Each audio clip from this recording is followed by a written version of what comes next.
Welcome. Thank you all so much for joining me on this workshop. Um, Actually, before I begin my blurb, we could maybe all synchronize the tunes. If you're going to play the playlist, then we can start in five, four, three, two, one. Hit go. Okay, so the music element is it just enhances the experience of working with this chakra. The tunes that I've put on this playlist are very powerful and will help to evoke the qualities that we're working with tonight. So if you have them, you can work with them. Okay, but just make sure it doesn't drown out my chat. So we're working with the chakras and tonight for a good couple of hours. We'll bring our mind focus to Manipura specifically. But it's important before we get into the details of what Manipura chakra is all about. It's important that we know the system of the chakras or have a kind of understanding of what the chakra system actually is. And also, it's really important to note that no chakra operates in isolation. Okay, it's just something that we are focusing mainly on, but inevitably there will be some elements within the other chakras that will come into play depending on what we're doing, whether it's a seated pose or a standing pose or something super powerful or something a bit soft. So the other chakras are still going on, they're still doing their thing, but we're just going to amp up the energy in Manipura tonight. So if you got your wee handout, you'll see that I've got a wee chart here. Okay, so yeah, it's back to front. That's kind of useless there. But I'll just go over it very briefly so that you kind of understand what I'm trying to do here. So it's just to give you a very general overview. When you get into working with the chakras, you'll see it's not kind of black and white. It's not an exact science either. It's very specific to you personally. It's a very personal way to practice yoga. It helps you to understand yourself on a very, very deep level, and it's about what you resonate with tonight. Okay, it's about figuring out what works for you, what works for somebody else might not work for you. So I'm just going to offer as much as I can in terms of what the chakra is all about, and there will be certain aspects that you think, yep, that's me, or that's what's happening in my body, that's what's happening in my mind right now. And so this little handout, we've got a chart here, and it will explain where the chakra is in the body. It tells you the element of the chakra that's dominant. In this case, the chakra is at the navel. It's the navel chakra that we're working with, and it governs the kind of solar plexus area. The element is fire, the fire element, and it governs willpower, self-confidence, ego. Physically, it governs the stomach, the spleen, the pancreas, the liver, the digestive organs. It works with your metabolism, basically everything from the navel to the heart. That's what this chakra has a lot of power over. It has the power to create and destroy. So if you think about the element of fire itself, it's massively transformative. Whatever it does, obviously, if you think about food, for example, and how that's affected by fire and heat, it completely changes the chemical structure of the food. And again, that's what's happening inside you with these metabolic and digestive processes. It's like a kind of alchemy that goes on. You're changing the structure of things. So we can use that in terms of our spiritual evolution, if you like, as yogis. If there's something that we want to transform within us, if there's something that we need to transform in our life, then Manipura is a great place to focus on to help give you the impetus to propel you forwards and upwards and onwards. But with that comes a kind of note of caution, because this is a very, very powerful thing to be focusing on. You need to make sure that you're doing it, whatever it is that you want to transform, that you're doing it for the right reasons. Okay, so anger is a kind of emotion that's associated with this fire element, and in particular with this energy center. And it's important to note that anger isn't always a negative thing. Anger can be a real force for good, and I'll probably talk about Gandhi a couple of times in this in the next 2 hours. But Gandhi had an awful lot of anger, and but he channeled it in the right way. He channeled it through um, compassionate means, to really affect some good in his country. So while it's important to kind of, yeah, get that fire stoked and get it going, you need to make sure that it's for a noble cause. Okay, and you'll know, you'll feel it. You'll feel if it's right or if it's not. Okay, so that's what this chakra governs, very briefly. The energy and the movements that you could do to amp this up would be like really fast movements, vigorous movements.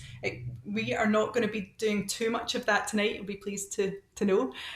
But we are going to be doing movements that are very, very strong, very, very powerful, dynamic and focused, determined. All of that stuff goes hand in hand with Manipura chakra when we're working with it. The colour is debatable, because when you're looking at the chakra system, you might be looking at the modern day chakra system, which in which case the colour would be bright yellow, like the sun.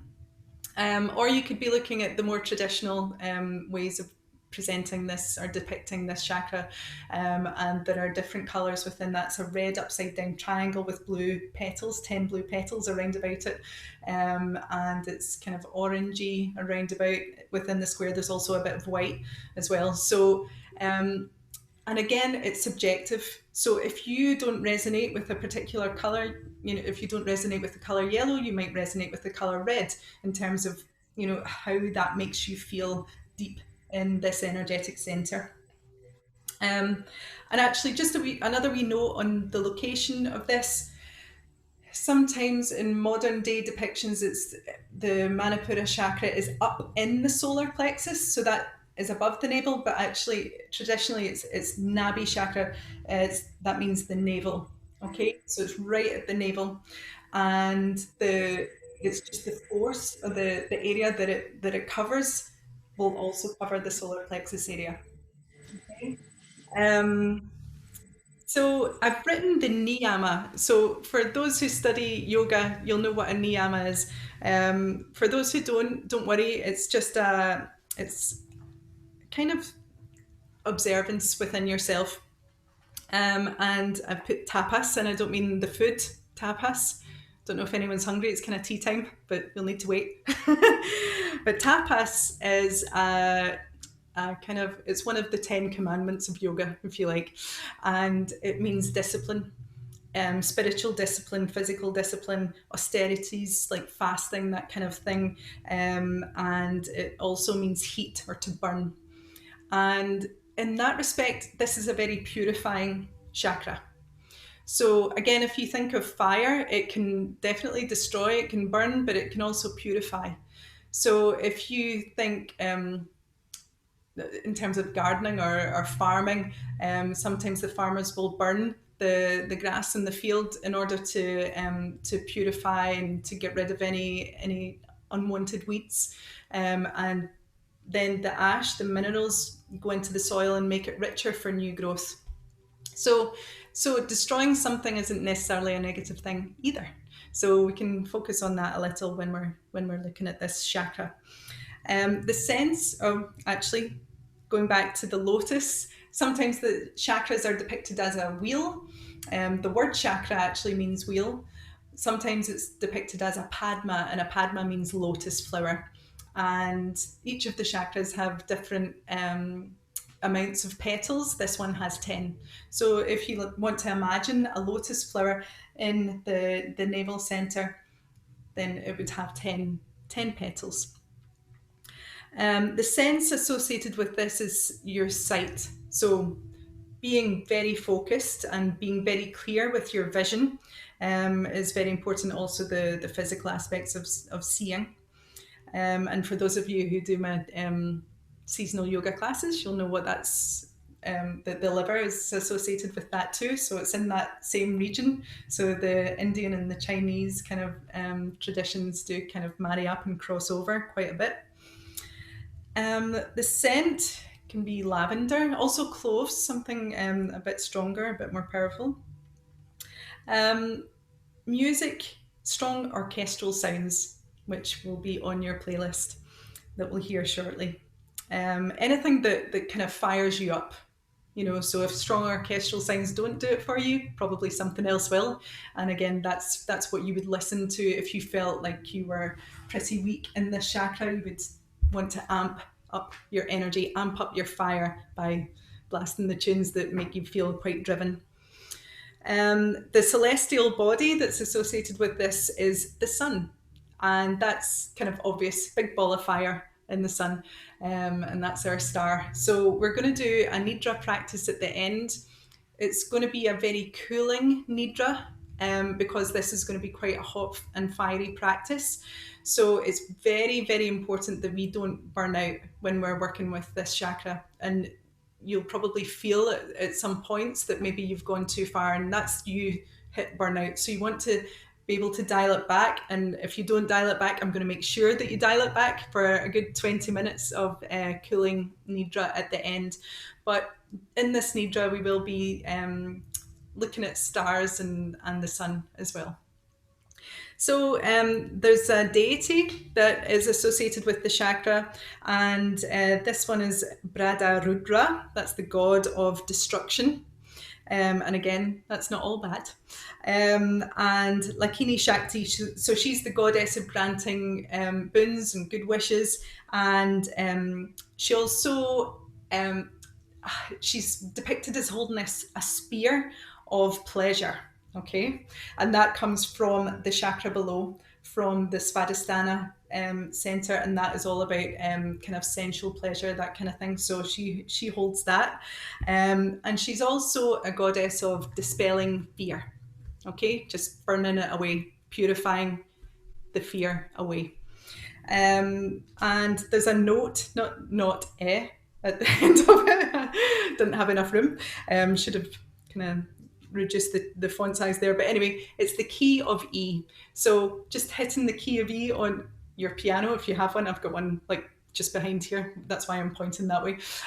You would hit the key of E, and that's said to, that chord vibrationally is said to marry up with the Manipura chakra.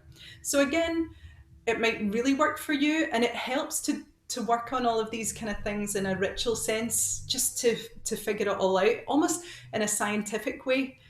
Just play with it and say, well, does this work for me? I don't feel anything, and or does this work for me? Yes, it really definitely does. It's really interesting to start to figure things out.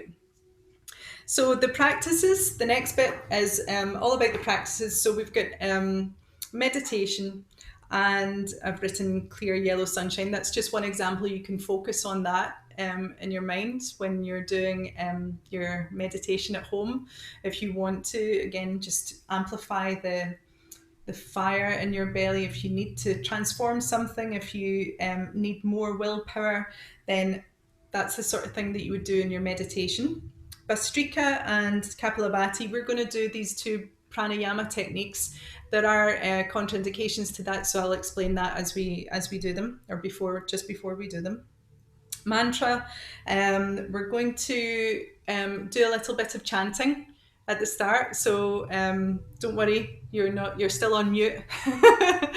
So you don't need to practice this out loud, but I'll explain more in a moment on that one. So the bija mantra is Ram. Bija just means seed, and you're planting a seed of intention in the location of this chakra. And this is Ram, okay? And back to Gandhi. He was constantly repeating this mantra I don't know how long he was doing it, but it said that in the moments of just after he was shot, before he died, he was still just chanting Ram, Ram, Ram, Ram, and it's said that the more you repeat it, then the more you will evoke the qualities. So Ram is the animal god that is associated with this chakra, and again, it's all about your power, purifying the ego, purifying the kind of more earthly, worldly chakras, purifying your emotions, all of that kind of stuff, so that you can then live a more spiritual existence. So that's just a little interesting fact again about Gandhi. So we can do the mantra. We'll also do a mantra as we do our posture practices. I've written a little list of potential poses that we can do. Again, it's up to you, but basically you could take your mind to this energy center regardless of what poses or practices you're doing. Okay, you don't actually need to be on your mat. You can just take your mind to this area and you could amp it up, okay? Because wherever the mind goes, wherever your attention goes, energy will flow there, okay? So it's worthwhile noting that you don't necessarily need to do all the really strong, powerful poses, obvious poses like boat pose, which we will be doing. You don't necessarily need to do that in order to amp up the energy, but we shall. The Kriya is a cleansing technique, and we'll do the Uddiyana Bandha upward flying lock. And again, there are contraindications to that. I'll give you variations when it comes to it. There's also Trataka. We're not going to do that tonight for obvious reasons, because it's still gloriously sunny. We need darkness to practice this. This is candle gazing, and you would just have a candle at eye level. You would softly focus on the flame, trying to keep your eyes open for as long as possible, breathing deeply, and then you just allow the eyes to water. So it helps to purify the eyes and soothe the eyes, and then you close the eyes and then take the attention, the flame, up towards Ajna chakra. So this is when the kind of chakras cross over.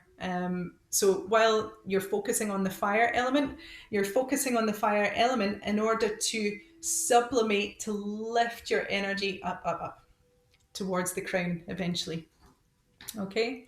And that just helps to, again, lift you out of any slump or bunk that you're in, and helps you to see things more clearly, helps you to live with a lightness, with love and compassion. That's all about the heart chakra, being able to speak honesty, with honesty and intention, and also to help see things as they truly are, and then ultimately connect to the crown chakra, which creates or leads you to the connection to all of creation. So they're big concepts, these chakras. There's also mudra. So a mudra is a hand gesture. The mudra in particular that we are going to work on, I'm going to show you up close now, is Rudra mudra. And it stimulates the fire element. So the fire element is said to be located in the thumb. Okay, but we're also connecting to the air element, and so air will help to, let me see, I've lost my place here. So yeah, so the ring finger is the earth and the index is the air element. So all of those elements help to amp up and really support the fire. And then you're extending through the space element and the water element. So obviously water, you wouldn't want to engage the water element into fire because it would just dampen it out completely. And space, yeah, you just want to extend there and create more space. So you can use this mudra as we move through the practice. Okay, so there are the practices there. And the chakra system itself, very, very briefly, because I want to get started. The chakra system, Obviously, most of you will know that there's more than one chakra. There are 7 chakras, according to the tantrics, and that's the system that I work with. There are other philosophical schools who work with different amounts of chakras. So the Buddhists, well, different schools work with perhaps 3 chakras or 2 chakras, or there may be more, 8 chakras in some systems. So the tantric system, we have 7, so 3 below the heart, and then 3 above the heart. So I'm using the heart as the kind of pivot area, the area where you want to be living from most of the time. But most of us kind of hang out in the lower chakras, especially Svadhisthana. It's all about emotions and all of that. So the reason we are doing Manipura today is because it just has so much power to transform your energy, to transform your body, to transform your emotions, to transform your way of thinking. So the chakra system, it works with all of those bodies, your physical body, your energetic body, your emotional, your mental, and it has the ability to transcend all of that. And we understand them in a way, it's kind of divided up to represent all that is in nature, everything that you can sense and beyond. So everything that's out there is actually within you. And you might be strong and powerful in certain chakras. That's because you resonate with that. Okay, so you know how you feel when you see your best friend. Oh, if only. So when we see our best pal, we'll just be like, "Oh my gosh, this is amazing," and you'll just both be resonating or vibrating at the same kind of level. And there's just this connection, okay, that goes beyond. It's more subtle than you can kind of really explain. And the same goes for if you see somebody, like right now, for a lot of us watching the telly, watching the news, and you kind of reject it and resist it, and it feels kind of repulsive. That's because you absolutely do not vibrate with the energy that person is putting out, or that idea that's out there. So it's a very interesting, like I say, really interesting way to understand the world around us and to understand what's going on within us. And it also gives us an awful lot of power to adjust things to the way that we want to be. So as yogis, we're all kind of on this spiritual path. We're all on the path of improving ourselves physically and emotionally and mentally, all of that spiritually. So the chakra system is a really wonderful way for us to get into that. Okay, so as usual, I've probably talked for more than I wanted to talk, but I hope that was helpful. And just lastly, if you've got this printed out, that's great. You can just maybe take some notes about your intention, about something that you want to transform in your life. Maybe just write it down today, write it down now, and then you can see how I've just put very kind of open questions. How do I resonate with Manipura chakra? How can I bring these aspects of Manipura into balance? And there's signs of the chakra being in balance and the signs of it being out of balance. So you can read over this at your leisure, but basically if you're balanced, then you're very motivated, you're really driven, you've got a lot of self-control, you've got a lot of discipline. So taking on a 6-day a week yoga practice is no bother for you. The ability to transmute any kind of negative emotion and turn it into the greater good. And using your own personal power for the greater good, a good leader, all of that. They're all signs of it being in balance. If it's out of balance, you might have really low self-esteem.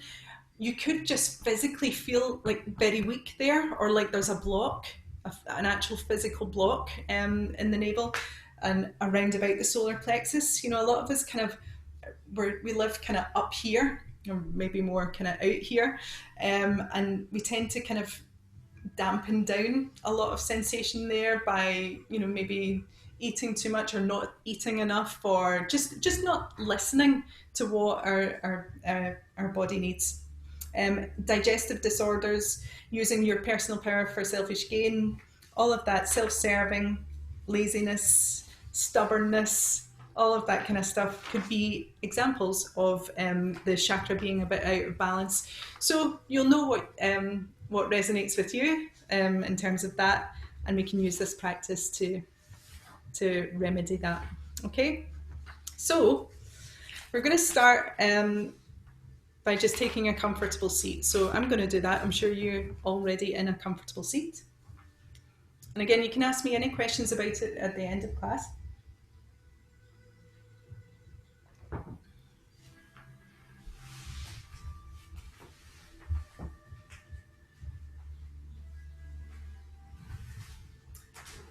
Okay, and I'd just like you to close your eyes.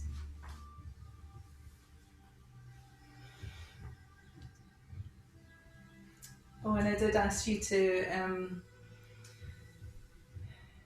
light a candle. So the candle is just there to represent the fire element.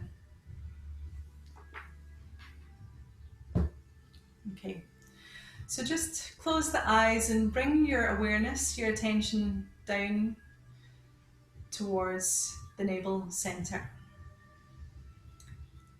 to Manipura chakra.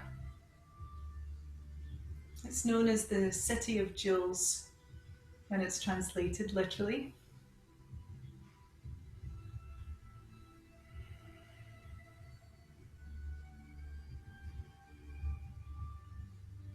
So just notice how you feel there. Check in with yourself. You may feel quite energized there anyway, depending on your activity today. Or it might be a little difficult to actually bring your mind to that place to focus on. So if it's a little tricky, just go ahead and bring your hand over the belly button.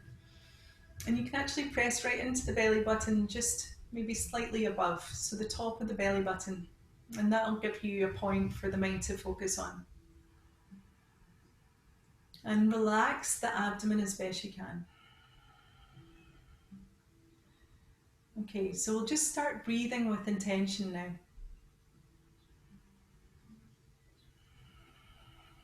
When you breathe, just let the abdomen relax as you take your breath in. And draw in as you breathe out.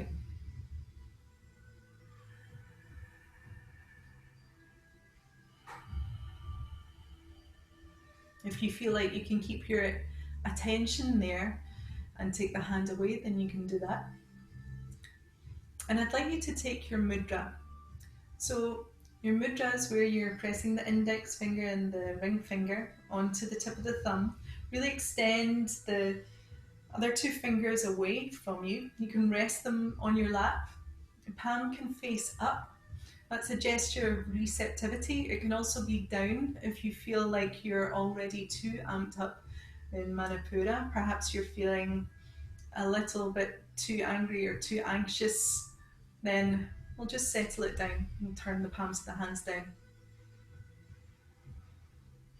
But if you feel like you need more of the good qualities of Manipura, turn the palms of the hands up. And I'd like you to think right now, as you focus on this chakra, I'd like you to consider something that you'd like to transform in your life. It could be something that you no longer need, something that you just need to put into the fire and let it burn, leaving you feeling more purified, released from something that's weighing you down.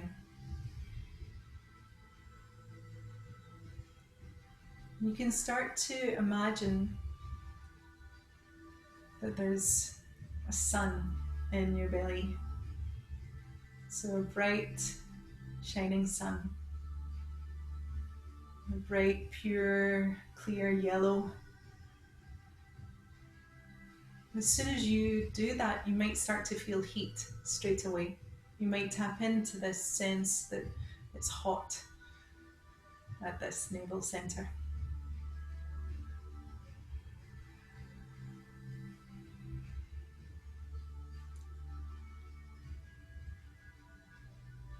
Now it might be that the intention is not to destroy anything, it's to create something. So feel like the flames of this fire are setting alight a flame in the heart of intention.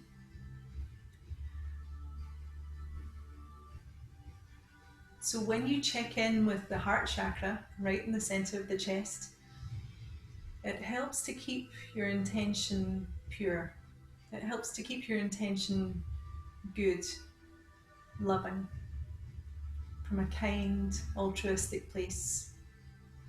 And that doesn't mean this intention needs to be for someone else, it can be for you.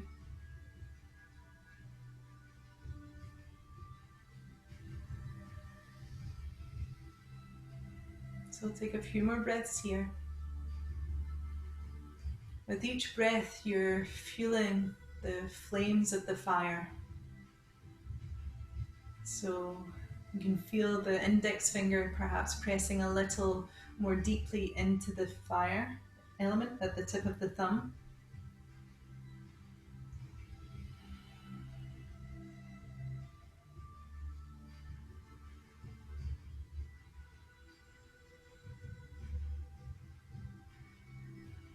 Good. So keep that intention burning throughout this practice. The next thing is to add in the mantra. So we're going to use the bija mantra just now of Ram. And we're going to repeat it a few times, saying it aloud. We'll repeat it a few times whispering, and then a few times just mentally to yourself. So I'll count you in. So go ahead. Ram, Ram, Ram, Ram, Ram, Ram, Ram, Ram. Keep going, repeating the mantra aloud. Ram, Ram, Ram, Ram, Ram, Ram, Ram. You might start to feel the center in the navel vibrate with this sound, this lovely resonant sound, powerful resonant sound.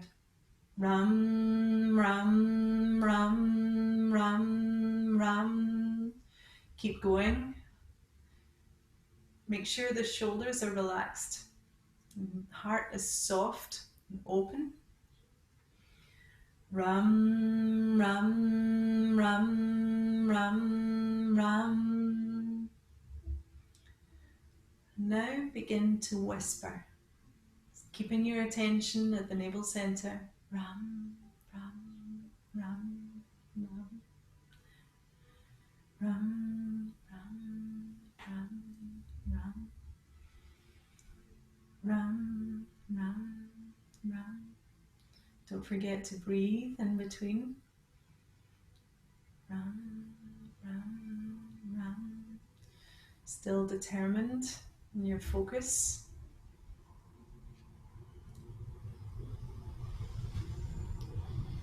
The mantra becoming embedded more subtly within the energetic center. And then silently to yourself. By now you'll start to hear the powerful music. So just feel like you're starting to amp up the power in the chakra. And again, you can visualize the bright yellow sun. If that yellow color isn't resonating with you, you can visualize red or orange or even a pure white.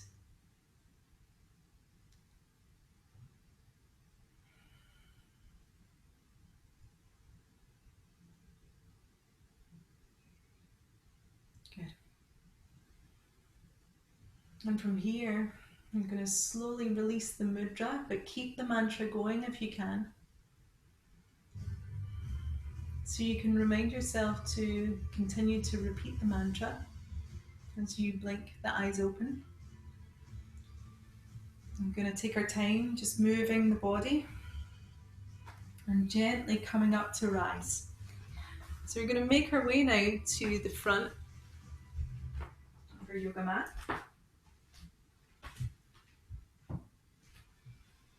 And from here, we're going to go right into some sun salutations. Okay, so the sun salutations that we're going to practice are the Surya Namaskar to begin with, and then Surya Namaskara A and Surya Namaskara B. And like I said, if there's any point when you feel like you've challenged yourself enough, please take rest. You do not want to burn out, especially early on. So we're just going to really pace ourselves and just focus on pacing yourself, pacing your strength, and just keep bringing your mind back to Manipura. Whenever you feel like your mind is wandering, bring it back to this navel center. Bring your attention back here and think about being powerful, creating action for good, and developing willpower and strength. So can you all hear me? Yeah? Thumbs up. Okay, brilliant. So stand with the feet hip width. On your next breath in, I'm going to float the arms up high, looking upwards. If you can, you're taking a little back bend. So just feeling the navel chakra starting to open, the heart chakra starting to lift. And then exhale, sweeping the arms out to the sides, we'll fold forwards. Again, a lot of intention and attention in the chakra, bowing the head down. Taking a deep breath in, float the heart up, come onto the fingertips and step your left foot back. Left foot back and take the knee down to the floor. Good. Inhale here, lift the heart high. And then exhale, taking the hands, root them down into the floor, step back with your right foot. Good. And from here, we'll transition into a plank pose and lower down onto the knees. Now soften the heart towards the floor. It doesn't need to come all the way. And then inhale, sweep the heart up for a back bend. Good. And then from here, take the hips up and back, tuck the toes under, shifting back to down dog. Good. From here, we'll step the left foot forwards again. Not again, for the first time. Right knee to the floor, inhale, lift the heart. Good. And then exhale, taking the foot towards the front, bow the head. Good. Inhale, coming up to rise, lifting the heart high, and exhale, taking the hands by your side. Slow, deliberate movements, listening to the breath. Inhale, lifting the heart up. Exhaling, forward fold. As you fold, feel the compression around about the chakra. Bowing the head. Inhale, floating the heart up, stepping the right foot back. Lower the right knee to the floor. Inhale, float the heart high. Exhaling, stepping your foot back, coming into down dog. Good. From here, shift forward slightly. Lower the knees to the floor, heart to the floor. Inhale, sweeping the heart up. Exhaling, taking the hips up and back. Downward facing dog. From here, step the right foot forwards, lower the knee to the floor, lifting the heart high, pull the shoulders back. Exhale, step forwards and bow the head down. Inhale, come all the way up. Good, and exhale, arms by your sides. Good, so going a little faster now. Inhale, lifting up. Exhale, hands to the floor, bow the head. Inhale, lift the heart up and step back with the left foot. Good, pull the shoulders back on the next inhale. Exhaling, stepping back, down dog. Come forwards, lower to the knees. Keep the hips high as you take the heart to the floor. Inhale, lift the heart up. Exhale, take it back, down dog. And step forwards, back into a low lunge. And then exhale, step the right foot forwards, bow the head down. Inhale, floating all the way up. And exhale, arms by your sides. Last one, inhale up. Exhale, forward fold. Inhale, float the heart up, step the right foot back, lower the knee to the floor. Inhale, lift the heart. Exhale, step back, down dog. Lower the knees to the floor, heart to the floor. Inhale, sweeping up. Exhaling, down dog. Good, from here, stepping forwards. Lower the knee to the floor, lift the heart. Exhale, step the left foot forwards, bowing the head down. Inhale, come all the way up to rise. And exhale. So hopefully you're starting to feel a little bit of heat. We'll do Surya Namaskara A, lifting up, exhaling, forward fold, bow the head. You can soften the knees as much as you like. Inhale, lift the heart high. Bring the feet together, maybe jump back. Don't worry if you're not doing that, just step it back to plank. Inhale, plank. Exhaling, chaturanga, or you can bring the knees to the floor. Okay, so hovering halfway, building strength, and then lifting up. Okay, exhale, take it back, down dog. And hold for 5 breaths. So spread the fingers like sun rays. Good, steadying the breath and feeling that the breath again is fueling the flames of this fire. So don't let the fire go out. Keep on breathing. So fire needs air to survive. Good. Keep spanning the fingers out. You want the hands to be really active here. Gently drawing the shoulders away from the ears. Good. Bring the feet together now and then send the hips back. You can hop, step or jump to the front. Lift the heart. Exhale, bow down. Inhale, coming all the way up to rise. And exhale, Samastiti equal standing. We'll do one more of these. Inhale up. Exhale, fold. Inhale up. Exhale, step or hop back. Come to chaturanga. Okay, knees can be on the floor and take a cobra or an upward facing dog. Exhaling, down dog.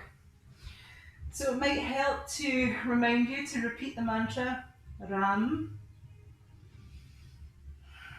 If you like, you can continue to say it aloud or just say it silently to yourself.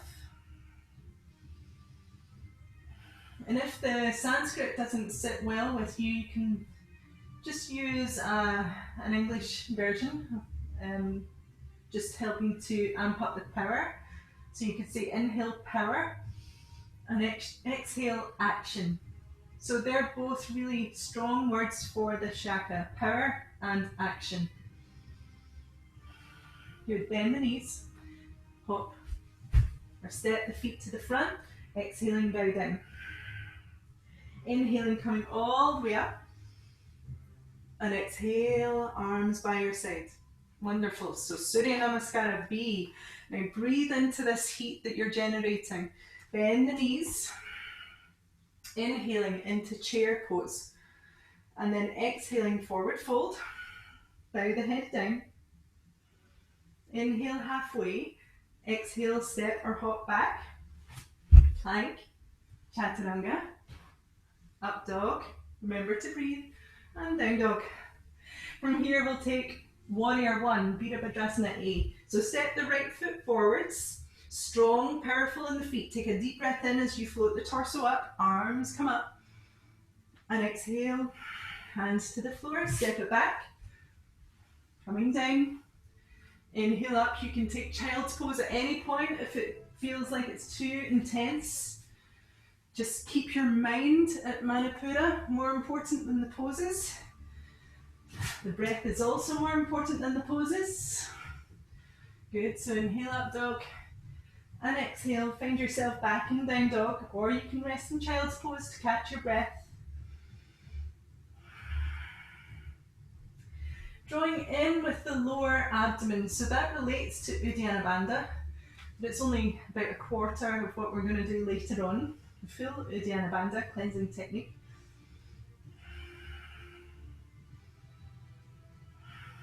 Good. Bring the feet together, look to where you want to go, and then step or hop the feet to the front. Exhaling, bow down. Bend your knees, sink your hips. Inhale, reaching the arms up. Exhale, Samastitihi, equal standing pose, and we'll do one more of these. Exhale, inhale, exhale. So igniting this fire within you, it's known as the place of residence of the fire god Agni as well. And Ram is the conductor of this fire. So left side, stepping forwards with the left foot, inhale up. Exhale, take it down. So I am moving quite fast, just getting the fire going. If you think about how a fire works, it starts off very fast and then it will start to slow down. So jump forwards, step forwards, come to a forward fold. Bend the knees, sink the hips, inhale, sweeping up. Exhale, Samastitihi, equal standing pose. Pause and breathe. Remind yourself of your intention, the thing that you would like to transform in your life. Think about that right now. Notice if you feel more determined, if you feel more awake and alive around about Manipura chakra. You can bring your hand over the chakra to help stimulate that, to help bring your mind's attention back to this space. Good. From here, we're going to take the feet hip width and we're going to come into a pose called Shiva Balance. Okay, hopefully you're all still with me. Yes. Okay, so take the left toes and turn them out to the side, just a little bit. Okay, and soften into both knees. And then lift your right foot up, again, toes turn out a little. Okay, so take the right hand and take your Rudra Mudra with the palm of the hand facing down. Rudra Mudra with the left hand up. So take the fingers, the index finger and the thumb, right to Manipura chakra. So breathe here. So Shiva is the representation of pure consciousness, and Shakti is the pure creative energy that runs through the body, that runs through the chakras. And we're aiming to unite them both. So Shiva is up here and Shakti is within the body. From here we're going to step back with the right foot and we're going to open into Warrior Two. So bending into your left knee, this is my left knee, so I'm not going to mirror you, it just will cause me too many problems. I've only been teaching 11 years, but it will cause me problems. So relax the shoulders, breathing nice and deeply. If at any point the mudra feels too fiery, then you can just let it go. It's actually really wonderful. Mudras are very powerful energetically. And it said here that this really helps with your sight, with your focus.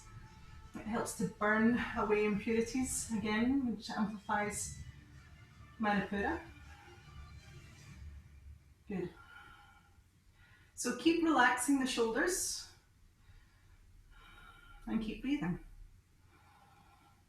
So we're holding it a little longer than we normally would, just amplify a bit of strength down into the earth. So working with the earth element, Muladhara chakra a little in the feet and in the base of the pelvis. Lift the heart too. Okay, now from here, we're going to straighten the left leg, lower the left hand down and reach the arm up. Now relax the shoulders and lengthen. You're going to find here your Trikonasana, triangle posture. So it might be that you are not happy about straightening your leg at all, or if you do straighten your leg, then the hand works its way up to the knee. So that's no good. You want the hand to be below or above, but not on the knee. What you're aiming for, more than a straight leg, is for the torso to start to revolve, the rib cage to revolve around to the ceiling, towards the ceiling, and then reaching the arm up if you can. So the extension of the arm up, you can almost imagine that you're drawing in cosmic energy from around about the air down into the body, all the way down to the waist. Now there are little minor chakras associated with the big main energy centers. So there's Manipura minor here, right in the center of the waist. And this on the right side is the yang version. So you can imagine this cosmic energy drawing down in towards the center, just amplifying the yang elements, yang qualities of the chakra, of which there are many. So anything to do with action is said to be pretty yang. And fire as an element is very, very yang. If it's too much to have the arm up, don't worry, you can just bend the elbow and let the arm rest. Good. Nice deep breaths. Okay, now we'll take our time to transition up. Don't just throw your body around in the poses. You want to maintain your awareness and steadiness in your center as you then come up. Okay, so taking your time will help to keep you safe. And from here we'll come to the other side. So bending into the right knee, and you can take your mudra, Rudra Mudra. And you can have the palms of the hands down or the palms of the hands up. If you can remember what you did on the other side, try and do the opposite this side. Good. Breathing deep. If you feel like you're not really challenging yourself much at all, take the feet wider and sit down a little bit more. You're not collapsing the body down, but you are moving the pelvis in space a little bit further towards the floor while keeping the spine perpendicular to the floor. But more importantly than the pose is your mind. Where is your mind going right now? Is it all in the legs? So can you bring it up towards Manipura? Can you focus again strongly on this fire burning in the belly? So keep holding it there. Keep holding.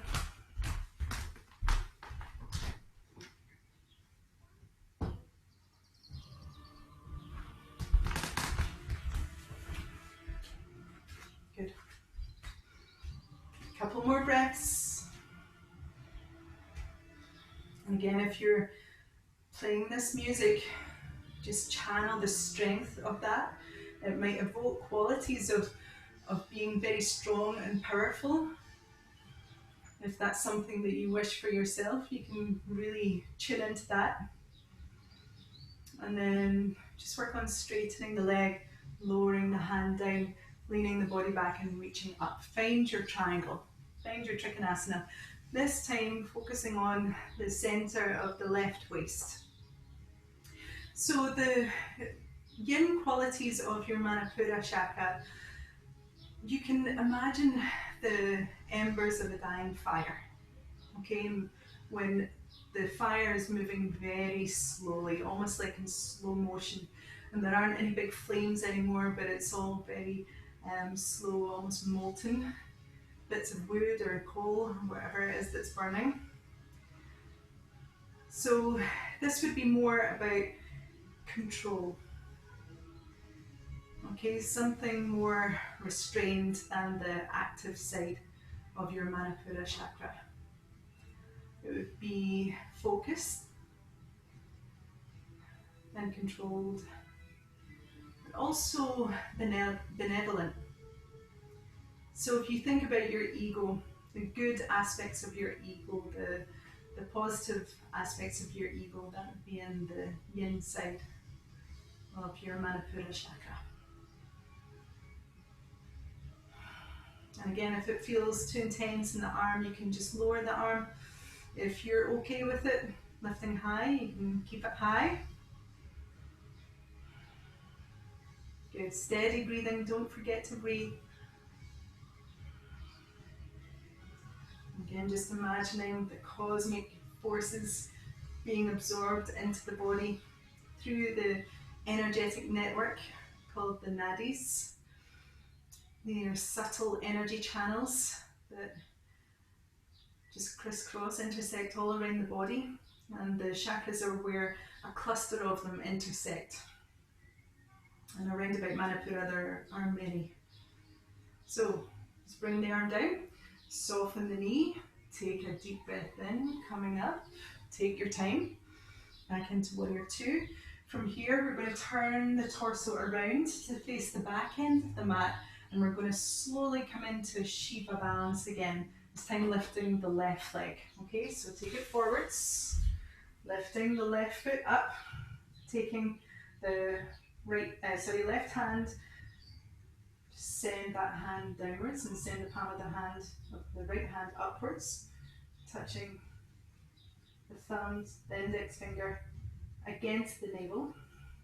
You can bend that right knee, just hold it here. Breathing deep. Nice. Okay, and then just take the foot down. From here, we're going to do a practice called Uddiyana Bandha. So to do this, I'm going to show you a few options. Okay, just hold on a second.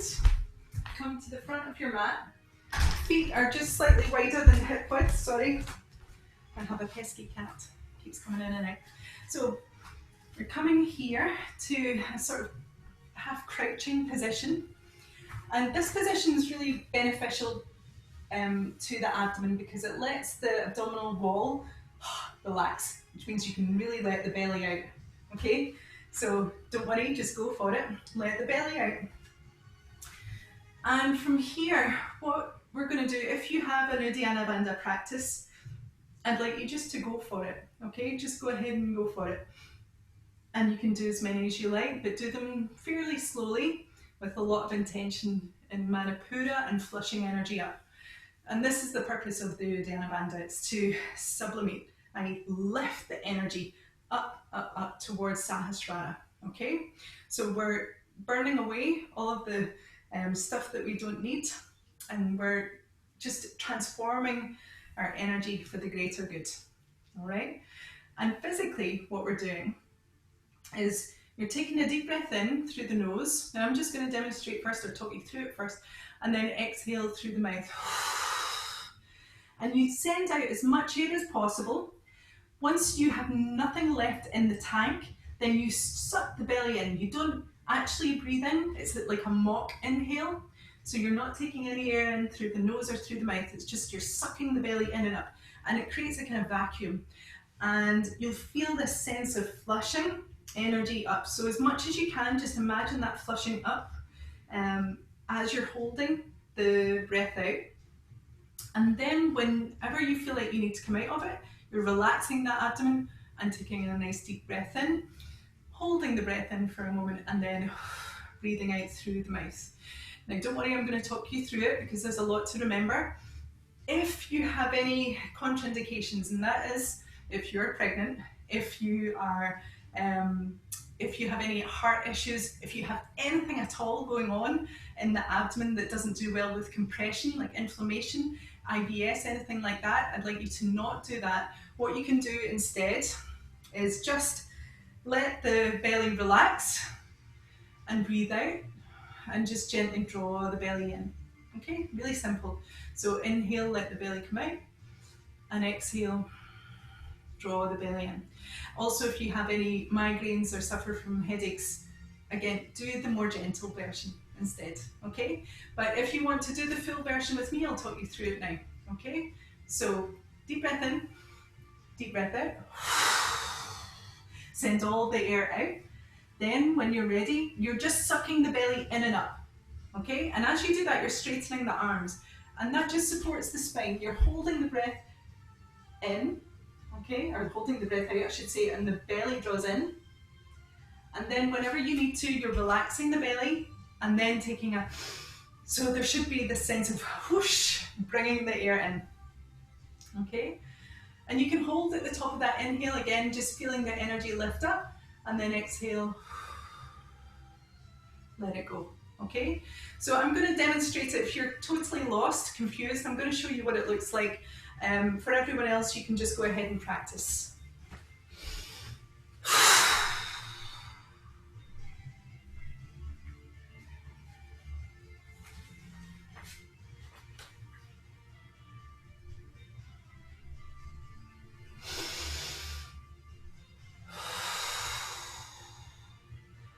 Okay, so it is quite a strong sucking in and up with the abdomen. But don't worry, if this is your first time, I do not expect you to have been able to master that technique in just a few minutes. Plus, it's really difficult if I can't see you. So just one more. If you've got one more in you, go for it. So deep breath in, deep breath out, sucking the belly in and up. And again, this idea of straightening the arms is pretty important. You can also, if you're quite advanced in the practice, you can start to perform Nowli where you churn. You start to churn, rotate around about in the abdomen. It's a cool kind of wave-like effect, and that's very, very cleansing for the body. And again, it helps to further purify the body, which is why we're doing it. It helps to eliminate all of the stuff that we do not need. You're welcome. Okay, and relax the belly. Take a deep breath in. Good, and slowly, very gently exhale through the mouth. We'll just pause here. We're not going to rush to stand. Okay, and then come on up. Okay, so come back to the back end of your mat. Okay, and we'll take Shiva balance again with the left leg up. Left hand down, right hand up. Okay, good. Now from here, we're just going to slowly step back with the left foot. Okay, notice if you feel like there's a sense of energy rising. So reaching the arms up, and you can keep this mudra, or you can bring the palms of the hands together into warrior one. Now you can hold this here. Try and hold this here for a good few breaths, about 10 slow breaths. If you notice that there's tension accumulating around about the shoulder area, you can just let the arms come to the waist, the minor chakras, Manipura chakras. Good, and you can focus your attention there. Good, and just work on the strength in the legs. And feel the alignment in the hips. So this is all about discipline, okay? So just thinking about where your body is in space and being determined with it, being focused with it, and not being kind of lax about it. If you are feeling a little tired, all that you need to do is just take some of the bend out of the knee, or indeed if you're very tired, take rest in a child's pose. Or you can take an early Shavasana if you like. It's your practice. These are just offerings. Good. Now from here, from your warrior one, we're going to come into warrior three. So check in with Manipura. Head down into Manipura. This is also known as the belly brain around about the solar plexus. So there's an awful lot of stuff that's going on around about the nerves, around about the glands, all of that. So take your attention there. It's very receptive. And then coming forwards, slowly lifting the leg up. You can send the arms out to the sides. You can keep the mudra. You can take the arms forwards and the head down. You can repeat to yourself the mantra, Ram, Ram, Ram. Or if you're breathing deep, you can inhale, power, exhale, action. Inhale, power, exhale, action. Good. Just a couple more breaths. Not going to hold it for too long. Well done. And lower the foot. Inhale, come on back to warrior one. Good. And then from here, we're going to straighten the leg and turn around. Keep looking up. Eyes wide open. Good. Back into warrior one. If it's too intense with the arms up, take the hands to the waist, to the minor chakras. And again, whenever you extend upwards, you can imagine the cosmic energy coming down. What you can also imagine or start to tap into is this idea of the telluric energy. So this energy that's around about the earth. Okay, and this is a magnetic, powerful force, and it's amplified when you have your bare feet and you're stomping about in the grass or the mud outside. So I would advise that everyone give that a try, just to earth yourself. But engage with that energy, maybe lifting up. So Manipura is being fed this amazing energy from the earth and from the cosmos down here. Okay, back into warrior one. You guys were already there, but I'm coming back into it. Good, okay, so let's fly the arms out. Lean forwards, we're going to come into warrior three. Take your time with it. Be determined, stay focused. So keep your eyes wide open, find a point of focus either straight ahead or it could be on the ground. So I quite like to look about a metre or so in front of my foot. It just helps to keep the neck nice and long. Keep on breathing, please don't hold your breath. Again, you can inhale power, exhale action, or go back to Ram. Focusing on the breath and amplifying this power. So one more. Good, and then lower the foot. Inhale, lifting up. Good. And then from here we're coming forwards into Shiva. Right hand down, left hand up. Pausing, staying focused. In this pose, have a sense of merging, of unifying the energies of the Shakti, the feminine aspect, the creative force within the physical body, and the manifested realm, and the Shakti. This is the true self, if you like, pure consciousness. Okay, and then take the foot down, hands come to the heart. And pause again at the top of your mat. Pause, listen to the breath, feel your heartbeat, feel the flow of energy, that maybe this upward flow right through the chakras all the way to the crown.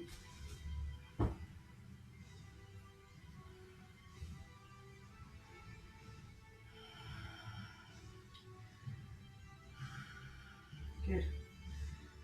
Okay, now from here we're going to take the hands down by the sides and we're going to come into warrior, no, we've done the warriors. We're going to come into chair pose, Utkatasana. So you can have the feet together here or feet hip width, whatever suits you when you're in the pose, you can feel your way into it. And send your hips diagonally down and back. Drawing the lower belly in and up. So remembering that sensation of lightness, of upward flying lock up here in Uddiyana Bandha. Really helping to support the energy of Manipura, but also more energy upwards into the upper chakras. Now you can keep the hands here at the waist again, pressing into the waist so that you feel this definite connection into Manipura and the minor chakras. You can have the fingers coming around towards, pointing towards the navel too. Again, just helping to focus your mind that direction, or you can reach your arms up. Again, for Rudra Mudra. Good. When you're here, check in with the feet, spreading the toes. So make sure that you're giving yourself a good sense of support through the more earthly parts of the body. Squeezing into the knees, feeling the hips draw in towards the centre, the tailbone, pubic bone evenly drawing in towards the centre. Feel the heart rise. Leaving a sense of space and openness around about Manipura. Breathing into that fire. It's a very fiery pose. Breathe into it. Wonderful. And then from here, take the hands to the heart, straightening the legs. And then bow your head down. Take your time to get there. Take your time. Good. And from here, bend the left knee and slowly begin to lift the leg up and back behind you. When you do this, feel the movement coming from the navel. Okay, feel like it's the navel that's giving the instructions here. Okay, and sending the leg back, taking your time into a variation on half splits. So you can lift the leg up as high as you can comfortably. It may be that you're only lifting the leg a little, that's okay. But just having this intention of moving from this energetic center, it's going to feel a little different, hopefully. Now, if the hands don't comfortably come to the floor, you can use a block here. Nice steady breaths. Good, and again, you can take your gaze, your focus to the floor. If you feel like you can take it a little deeper, then take the head towards the shin a little, lift the leg a bit higher, and take the right hand behind your calf. Again, don't lose your focus. Maintain your determination, your willpower.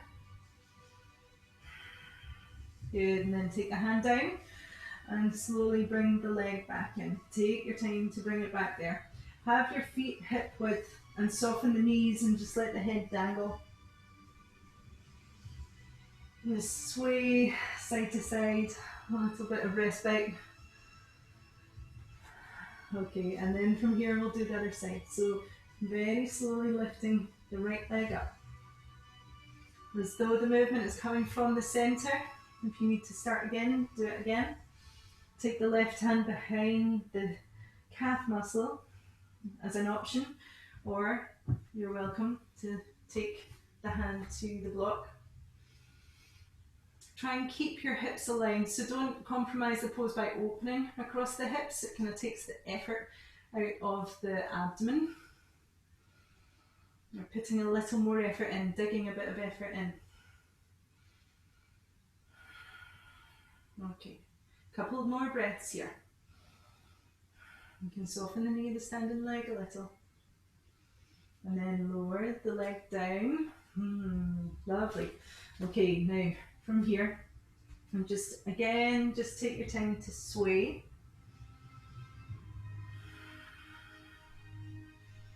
Bend your knees. And slowly we'll come up to rise, back into chair. You can bring the feet together.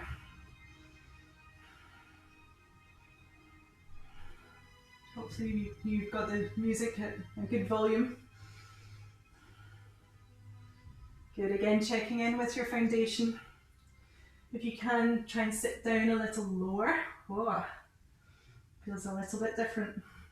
Take it down if you can. For 3 slow breaths. Smile, it helps. That also helps to keep the fire burning if you enjoy it.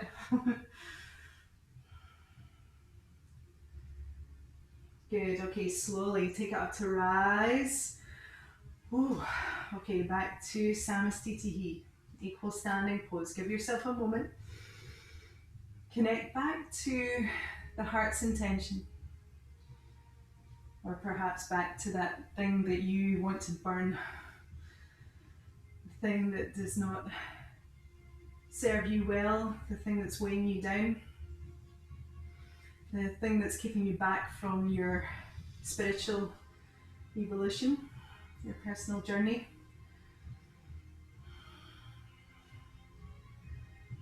Good. Okay, and from here we'll do 3 more Uddiyana Bandhas, whatever that is for you. Could just be the gentle version. Nice deep breath in, a deep breath out through the mouth, drawing the lower belly in. And when you draw the lower belly in, feel that sense of flushing energy up. Again, it just helps to connect to this concept of doing something for the greater good. Okay, and physically, it just helps again to strengthen, purify all of the digestive organs. Helps to really support the heart. If you're doing the full version, you can follow me. Inhale it. Sorry, breathe in. Exhale, forward fold and send all the air out. That's really key. Empty the lungs completely, like you've got nothing left in the tank. And then pretend to breathe in.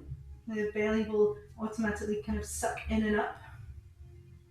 And you're holding as long as you can comfortably. Whenever you need to, you're relaxing the belly and then taking a nice full deep breath in. And then from here, you're slowly coming up to rise.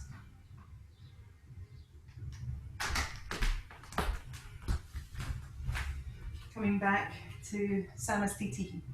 Good.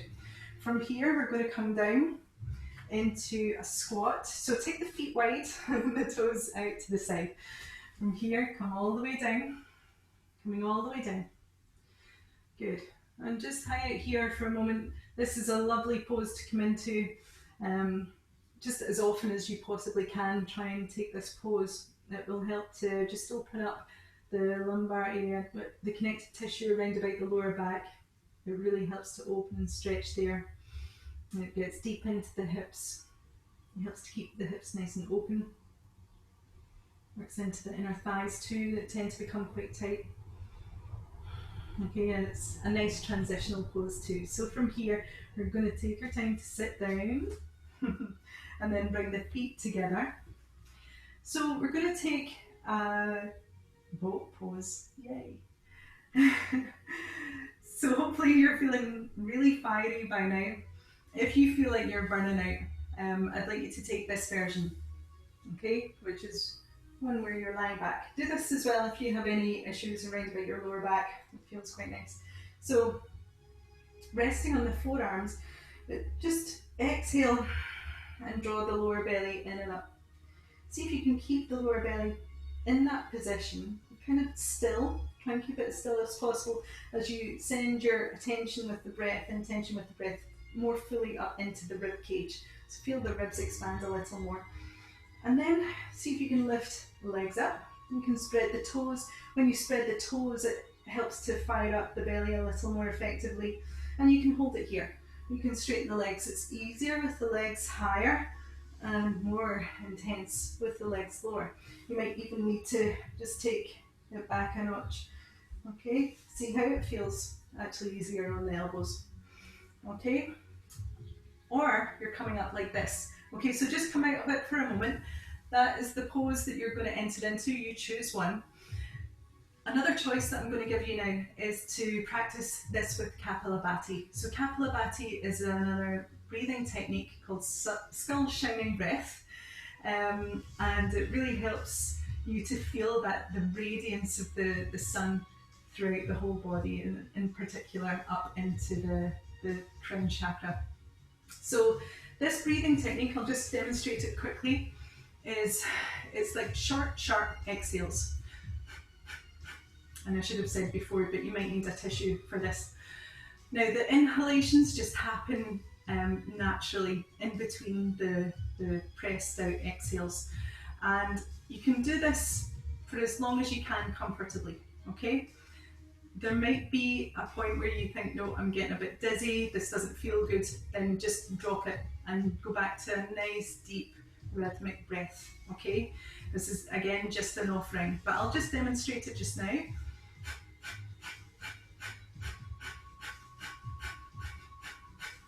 Now I'm going very fast, I'm quite comfortable doing it a little faster.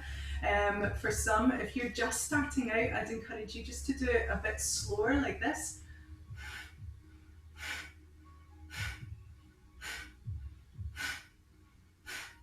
And that will give you ample time to take a nice natural inhale in between the exhales, okay? So it's up to you which version you practice, but we're gonna hold this for about a minute or so.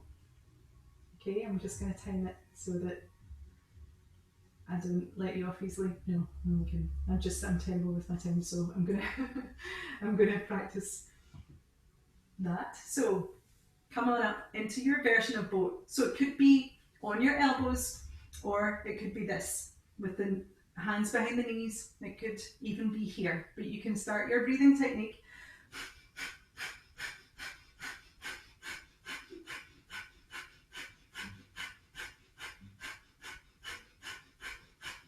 You can go for the mudra again.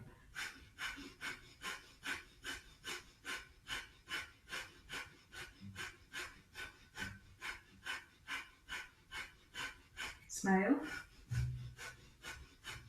If you need to transition into a lighter version, go for it. Keep the heart high if you can.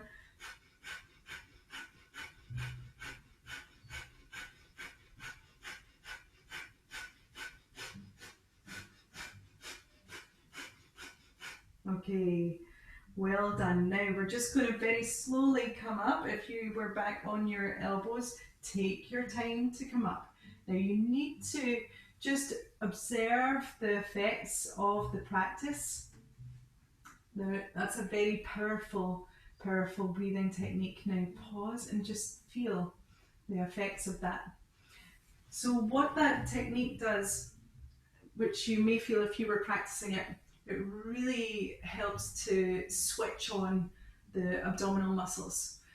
Now, we tend to, in the West in general, not everybody does this, but in the West, we tend to sit a little too long in our days. We sit on couches, we sit in our chairs. We have to do that through our work, or we have to drive. And with all of that going on, we're not really utilizing these abdominal muscles to the best of their ability, and we're not really getting the benefit of a nice strong core. So whenever you start to work on the core, you generally do feel an amping up of energy, and again, like just this kickstart, this fire in the belly. And it does make you feel, when you do this type of practice for a period of time, it will improve your self-confidence, because physically you hold yourself up higher, okay? Because the muscles are all firing and they're switching on and they're supporting you, you feel more self-confident because the body is kind of, your posture is doing it for you, okay? When you feel not so self-assured and self-confident, then you tend to adopt this kind of, this type of posture, and the belly comes out a little, and you tend to have back problems, all of that kind of stuff. So doing all of this on a very practical level, it will help to support you physically, and then by supporting you physically, it starts to support you on your life's journey, okay? It helps you to evolve. So from here, we're going to come into a pose that's going to help to stretch out, because a healthy core is a balanced core. So we're not talking about the 6-packs or 10-packs. We're talking about a core that's going to be flexible and strong. So a balanced core. So in order to do that, we need to stretch it out, and we're going to come into camel posture. So for those of you who are coming tomorrow, we'll be doing some of these. This is very Newman-esque. And here we're starting to get into the more yin aspects, you might be pleased to know. Or less yang, shall we say. Less yang than the poses that we were doing earlier. Okay, so from here, you can tuck the toes under, unless you have a full Ustrasana camel posture with the toes pointed, you can go ahead and come into that. But check in, okay? Don't be mechanical about the way in which you move into poses. Check in with Manipura, with this radiant center, and feel the radiance just lifting up into the heart, okay? And you start to feel almost like a blossoming. So you can imagine the blossoming of this lotus flower just opening up. Okay, and again, in the throat, you don't need to take the head back. Just squeeze the shoulder blades a little to support this opening in the front, and then take one hand back and then maybe the other hand back. Now, please don't worry if you're not reaching. If you're not, take the hands to the lower back. You can flip the hands over like this, or you can just support any way that's comfortable. Okay, so do a pose that is meaningful for you right now and helps to just stretch out the belly after doing all of that strong work. Okay, so you might want to point the toes and take the hands back. Just keep pressing the hips forward. So when you're in this pose, it's important to be really strong in your foundation. So spread the toes, pressing them firmly into the ground. And maybe taking your gaze upwards, Okay, now to come out of the pose, really important, you're pressing the thighs, the hips forwards, then belly forwards, heart, and then the head. Head comes up last. Lovely, and then take the hips down, soften the hips down. And again, just take a moment to feel.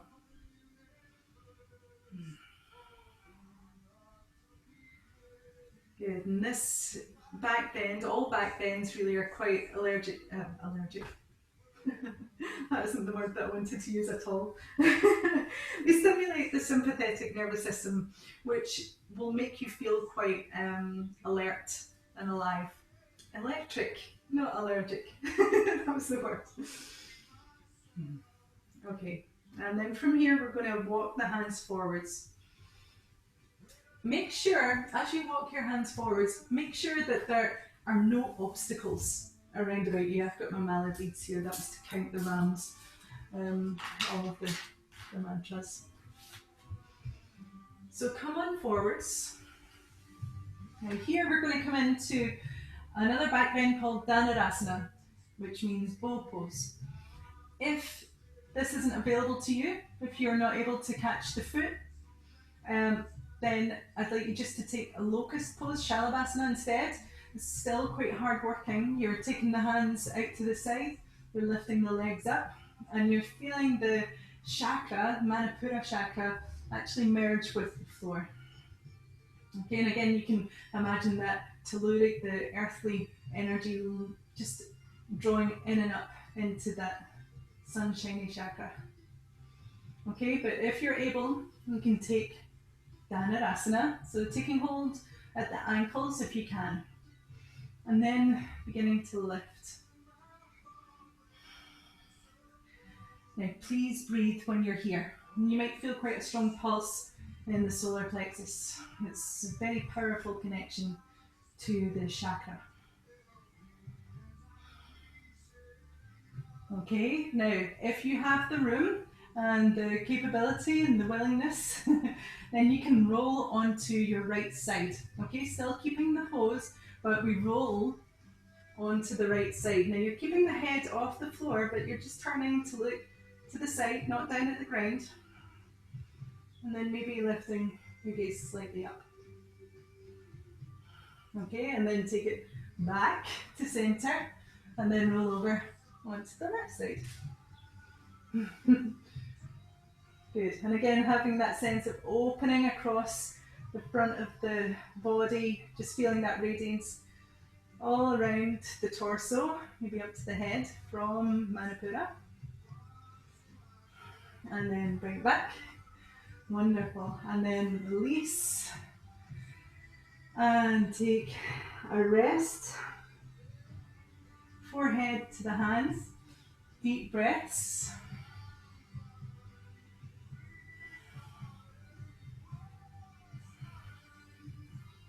Wonderful.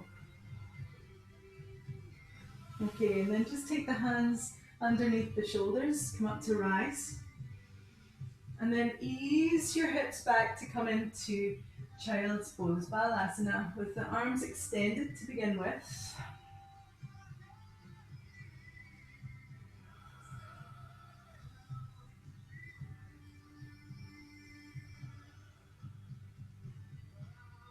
And then you can take the hands beside the feet. So still staying focused on your breath.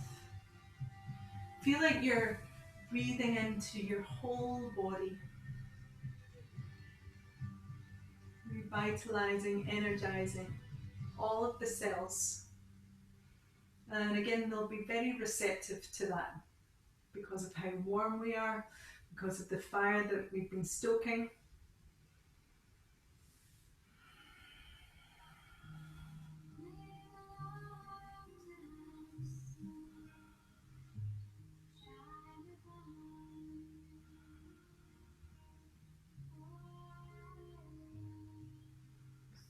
And from here, just slowly begin to take the hands forwards, lifting the head up. Good, and we'll just come into a few cat cows just to loosen off the spine a little. And these poses You can keep your attention at the navel. So just being curious about what is going on there as you move the spine into flexion, like this, when you round, and extension when you lift the heart up, the tailbone up. Okay, so notice what's happening right in the center at the navel. So feeling very connected to that space.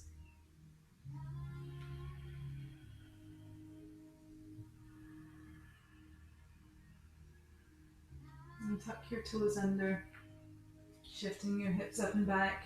Just a down dog for a moment, just a transitional pose. From here, bend the knees and step your feet through to come to a seated pose any way you can.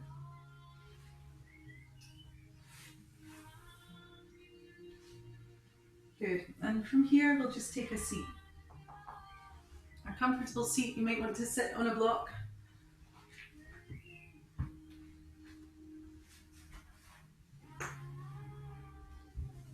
So being very gentle with yourself now, slowing everything down. You can take your mudra again. But this time, rather than the hands being very active, make the fingers very soft.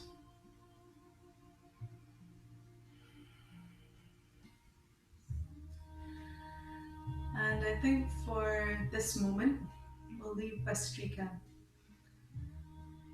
It's been quite warm the past couple of days, and that was a very warming, very heated practice. It's probably unnecessary to stimulate that more with a Bastrika pranayama.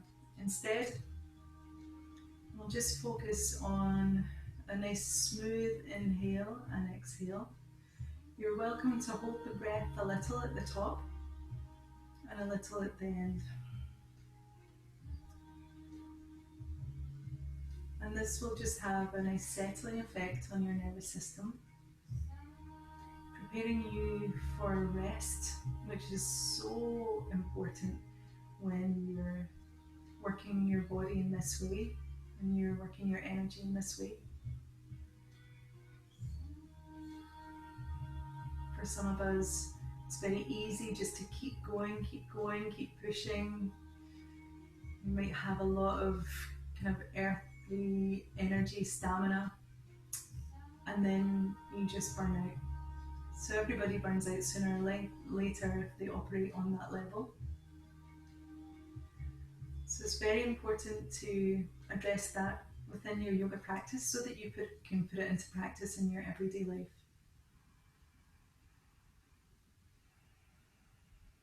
So going slowly now. Feeling very relaxed in the body, feel a sense of softening around the skin of the face, the hinges of the jaw, space between the eyebrows. You can turn the corners of the mouth slightly upwards. You've been working very hard. It's nice just to really relish the time to pause and to reflect on all the wonderful work that you've been doing.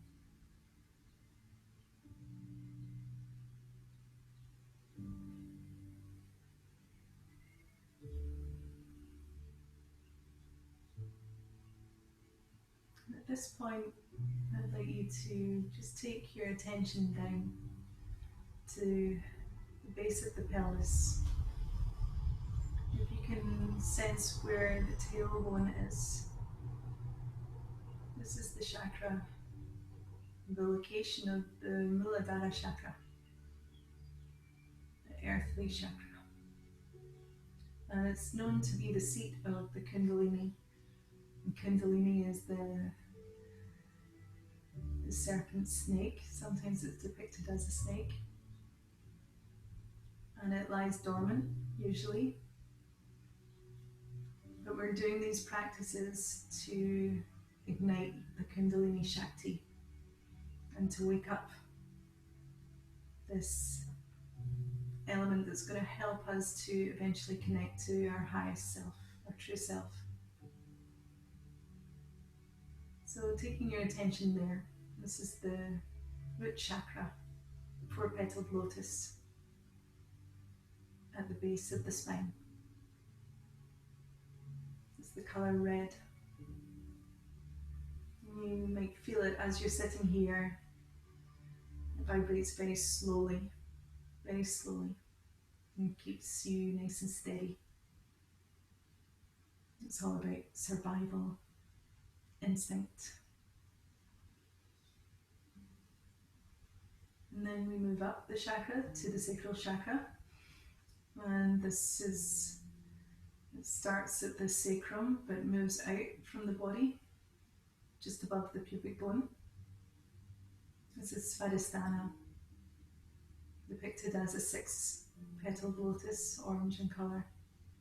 It's a very healing chakra. It's the water element.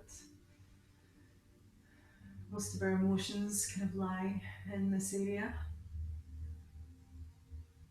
And we can work on this to help to purify the emotions. Sometimes the water can become muddy.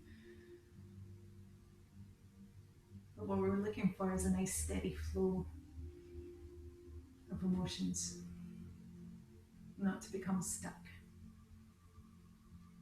And then up here, Manipura chakra. Just feel the fire element there again. Reconnect to the seat of your personal power, your determination. A sense of your roles that you play,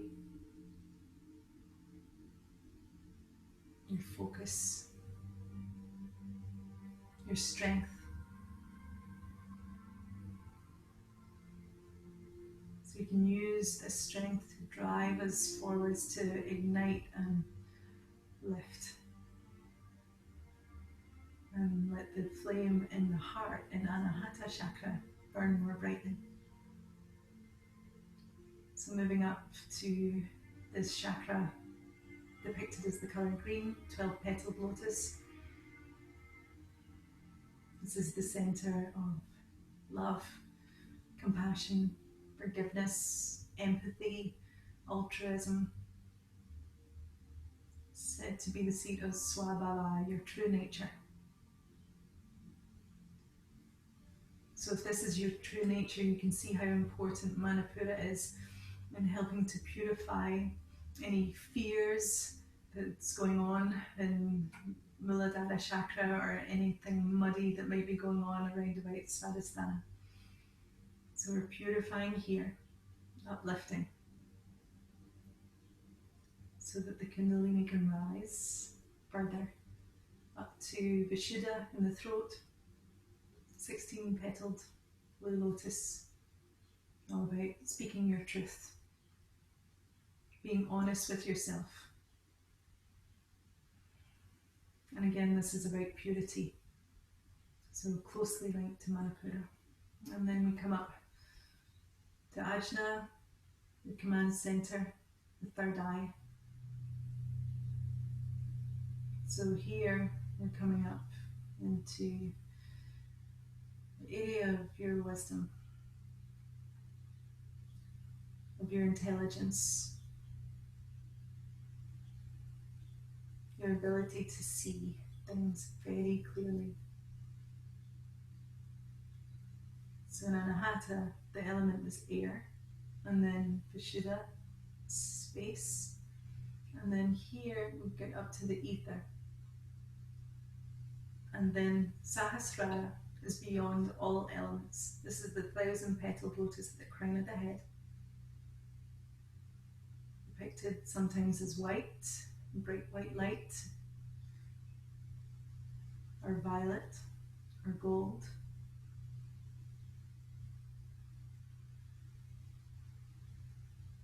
So the full chakra system. It's helping us to understand ourselves on a deeper level.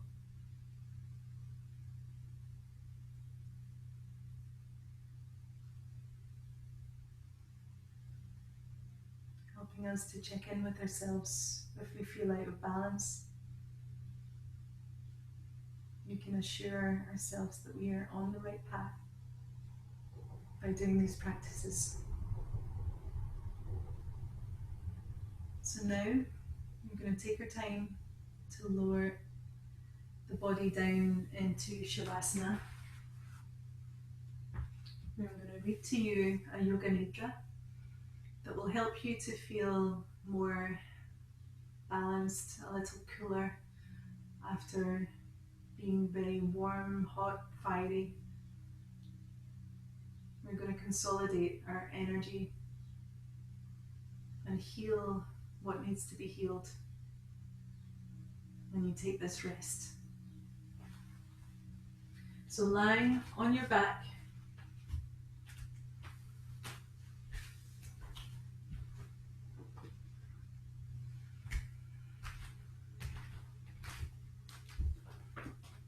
make sure you're very comfortable as you can be. Make sure you're still nice and warm. You're going to cool down quite a bit, so make sure that you do have an extra layer or two on. You might even want to put something over your eyes just to help you to drop into a more relaxed state.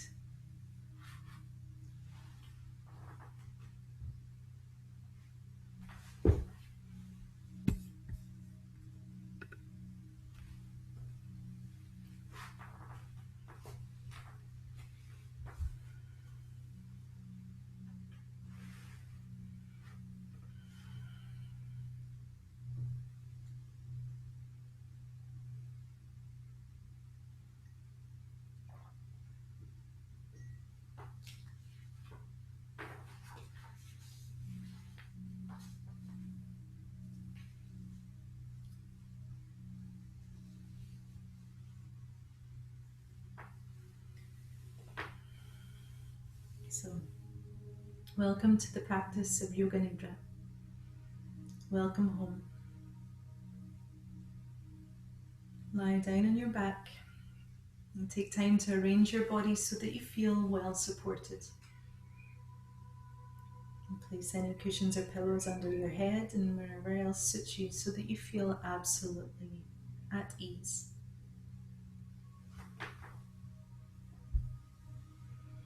Having some support under your knees may help your lower back if you're feeling uncomfortable. So take your time to settle. And bear in mind that your body temperature will drop. And when you feel that you're able to rest, settle into your position and allow the body to become still, knowing that there's no need for any further physical movement during this practice.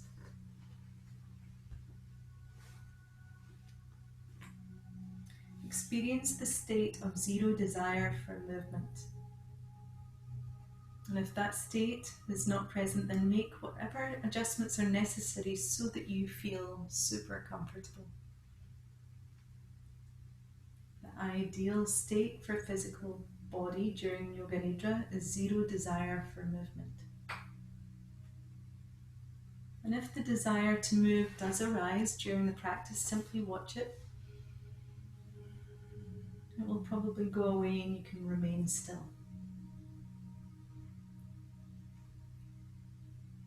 If the desire to move returns, it may be a signal that you do actually need to move. And if you do, do so with full awareness and the intention to regain comfort and stillness, returning to the state of zero desire for movement.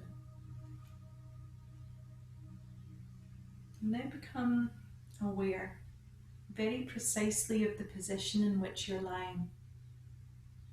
Know the shape and the posture of the body. Know the shape and the arrangement of the room. Feel the points of contact between the side or the back of the body and the floor.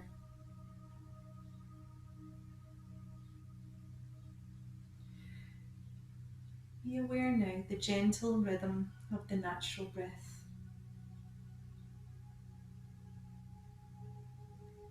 Feel the breath coming in and the breath going out.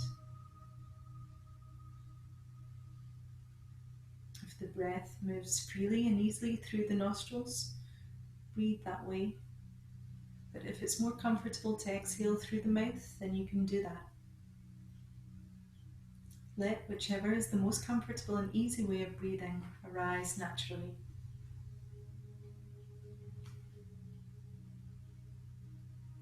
Allow your outgoing breath to release the weight of the body down into the support of the earth beneath. With every exhalation, now consciously transfer the weight of the body down through its points of contact with the floor, into the support of the floor beneath. Every exhalation is a letting go, as if you could give away the whole weight of the body. Be with the gentle rhythm of the natural, easy breath. Allow the body to settle deeper into stillness with every outgoing breath. You are in the lap of the Mother Earth. Let her carry your weight.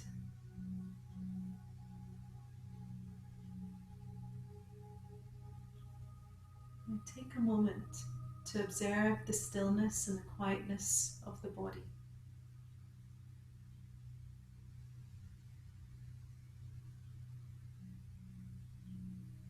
As the body comes into a state of deepening stillness, allow the breath to become more spacious and free.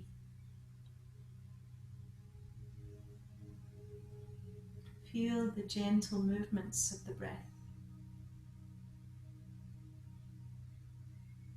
Hear any sounds that are audible right now.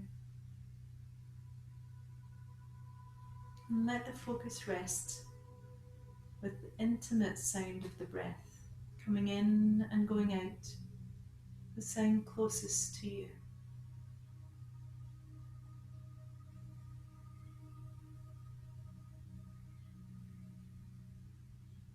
Feel the stillness of the body and the spaciousness of the breath. Know that your practice of Yoga Nidra is held safely in a place of protection and security. Know that the boundaries of the practice are secure, and that as you enter into the state of consciousness, which is Yoga Nidra, you are held safely within this protected space. Invite now the mind to follow the example of the body and the breath to become stiller and quieter. Invite the mind to create a single form of consciousness and allow that form of consciousness to be, I am practicing Yoga Nidra. I am practicing Yoga Nidra. I am practicing Yoga Nidra.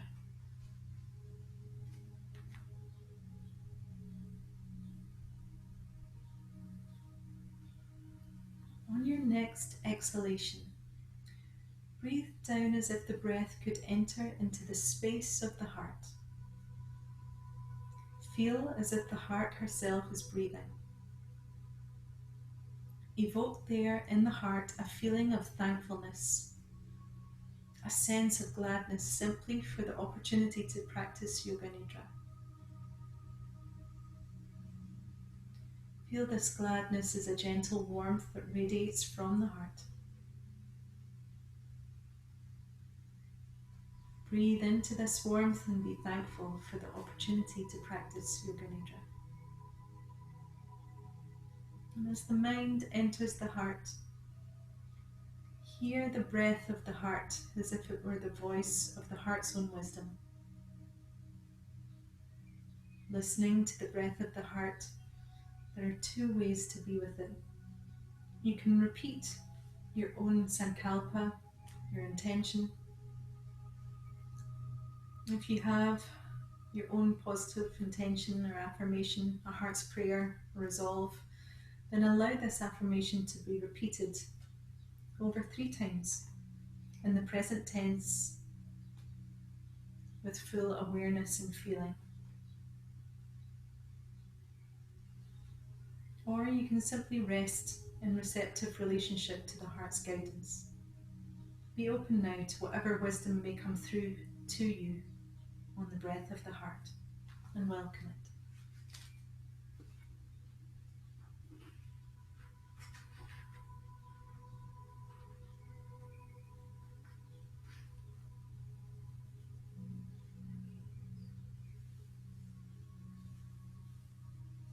This heart's prayer and resolution in Sankalpa, or the guidance of the heart, is now like a seed that has been planted in the fertile soil of gladness and thankfulness.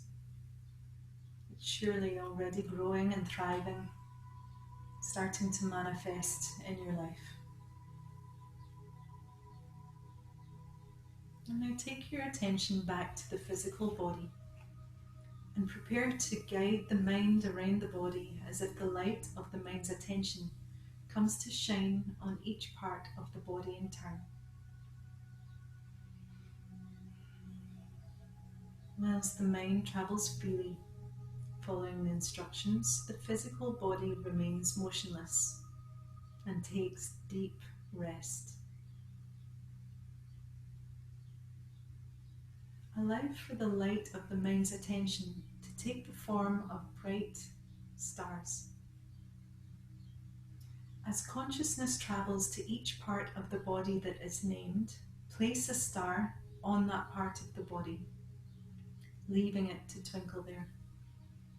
It is as if the whole body begins as a dark night sky, and as the mind travels around it, bringing bright starlight to each part, the body is illuminated like a great constellation of stars in the sky. Now place a bright star to shine at each of these points in turn.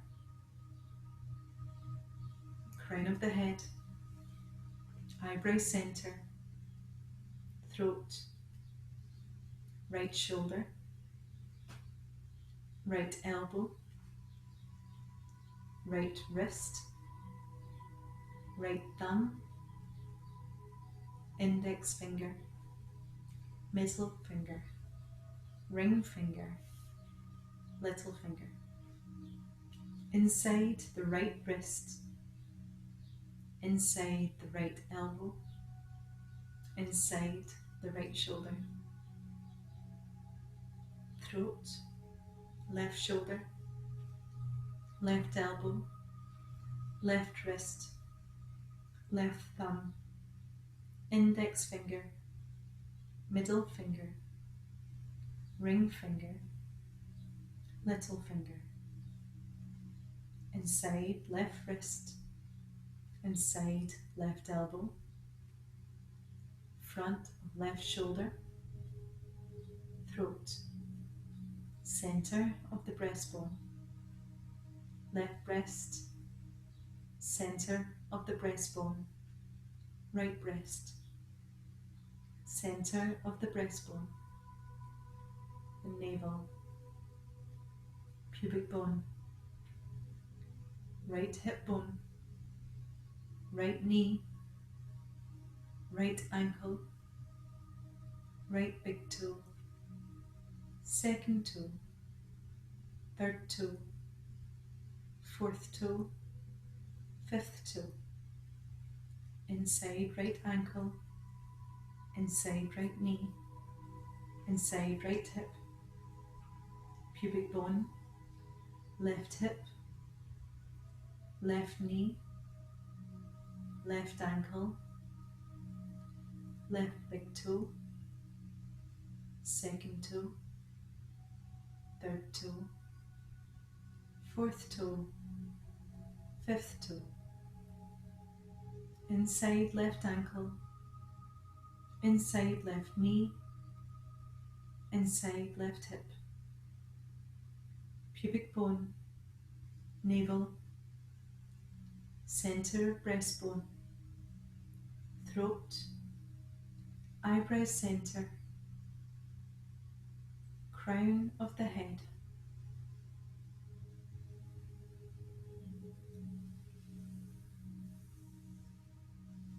Be aware of the whole body.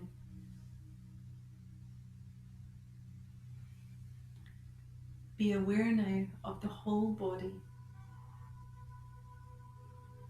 Be aware of the whole body.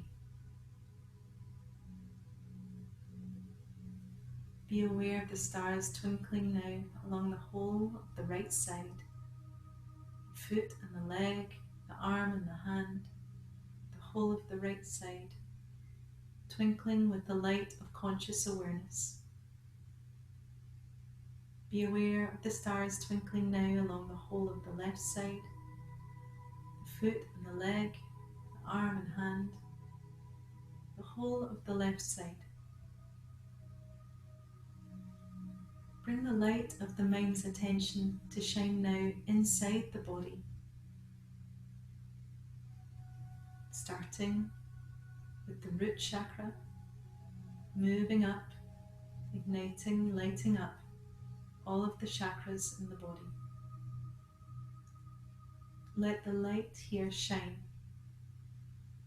in the form of little stars, constellations inside you.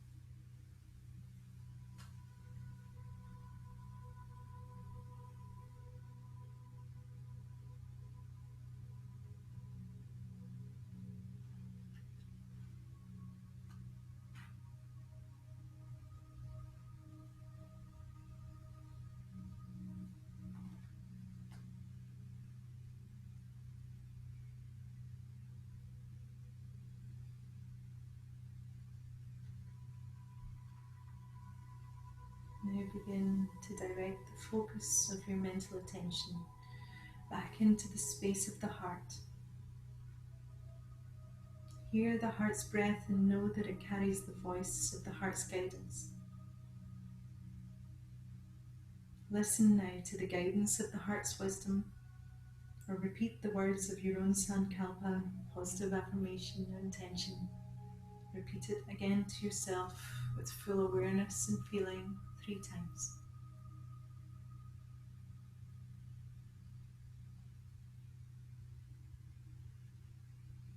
Nurture the seed of the resolution that you've planted. Know that the sankalpa grows and flourishes now in your life. Feel how it is to actually inhabit the reality of this resolution. Experience the feeling of embodying the reality of the heart's guidance, of living this sankalpa now.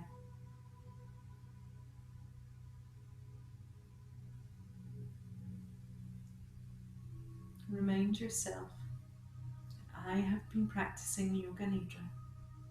I have been practicing Yoga Nidra.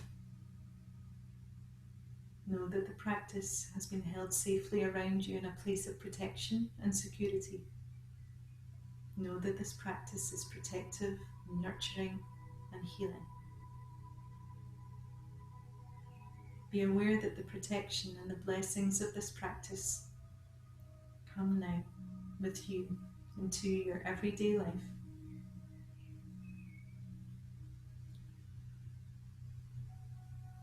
And gently begin to allow the breath to become a little deeper,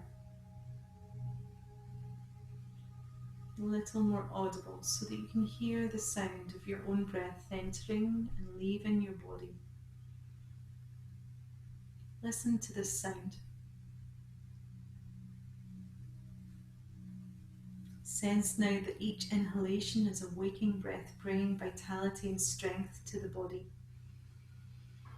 With each inhalation, feel the body returning to a waking state, full of energy and life.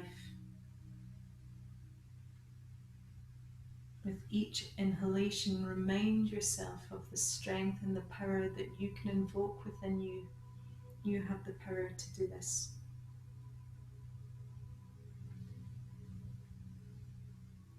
Begin to make tiny movements, touching the tips of your fingers and turn with the tip of your thumb. And then begin to stretch out the fingers and start to move them, start to wriggle the toes. Begin to turn your wrists, turn your ankles. Let your head move from side to side. And take a big, long, comfortable stretch as you inhale.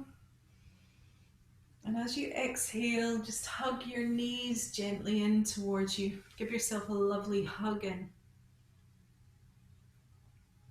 And make any movements that feel right for you in this moment.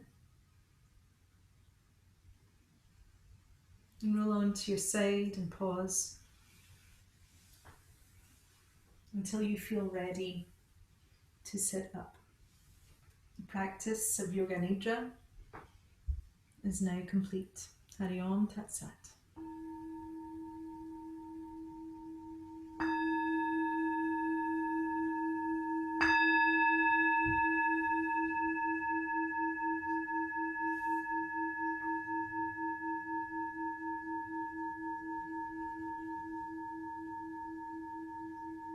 So again, we'll finish with our mudra and our mantra. We'll just repeat it 3 times. Feeling powerful, feeling transformed. We'll take a deep breath in all together. Ram.